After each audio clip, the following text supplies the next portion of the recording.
Wednesday, August the 6th. It's day 67 in our readings through the New Testament. Today we'll be covering Luke 23, 1 Thessalonians 2, and Revelations chapter 5. We begin with Luke 23, and it opens up with the council, the entire council, taking Jesus before Pilate, who is the Roman governor, and they accuse Jesus of doing things that he didn't do. Very serious crimes, trying to get rid of him. So they bring these charges against him before Pilate. But Jesus so wisely answers Pilate back when Pilate says to him, "Did you do these things?" Jesus so wisely answers back. He doesn't defend himself, but rather he replies in a way that actually confuses his accusers. He says to Pilate, "You have said it," and leaves it at that. What do they do with that answer? He very wisely chooses his words. In verses 8 and 9, Pilate then sends Jesus over to Herod because he doesn't know what to do with him. So he sends him over to Herod, who happened to be in Jerusalem at that time. And he wants Herod to see Jesus. Well, Herod was really thrilled to see Jesus because he wanted to ask him all these questions and wanted Jesus to perform for him. But Jesus saw right through that as well and didn't do what Herod asked, didn't answer his questions, but chose to be silent. Again, Jesus wisely responds to somebody asking questions of him. Then the remainder of the chapter goes on to talk about how Jesus was then led to be crucified, how he died, and his body was then buried, awaiting for the resurrection.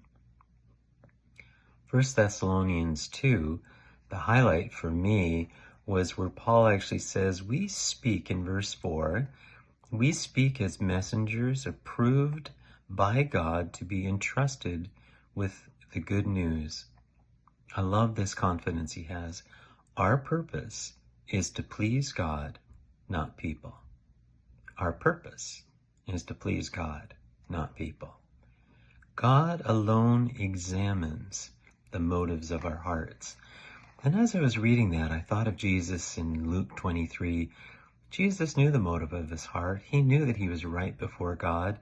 He didn't need to answer these men back because he knew his motives were pure and that God alone knew his motives. And before God, he was right. I wonder what would happen as we continue to grow and walk in the truth and approval of God. I wonder what will happen to us as we get accused. How will our responses change when we get accused and face accusations? In Revelation 5, it goes on to talk about the finished work of the cross. So what took place in Luke 23, we then see the final work, the finished work of this in heaven, where the finished work of the cross is seen here, and John records what he saw in verse 6. He says, he saw a lamb that looked as if it had been slaughtered, but it was now being worshipped in heaven. I guess what caught my attention there is, in heaven we will all be made perfect, but there is one who bears the marks of being slaughtered for us. And he's worshipped, and the elders, all heaven cries out. It's an incredible scene, and they cry out, you are worthy, for you were slaughtered, and your blood has ransomed people for God from every tribe and language and people and nation.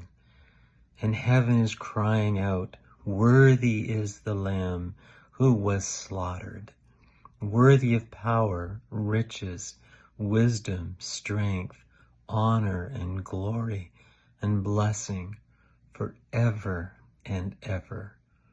The work of the cross completed. Death, burial, resurrection. We are free because of the one who was slaughtered for us. Worthy, worthy is he. That's our cry as well. Praise his name. May God bless you. Bye-bye.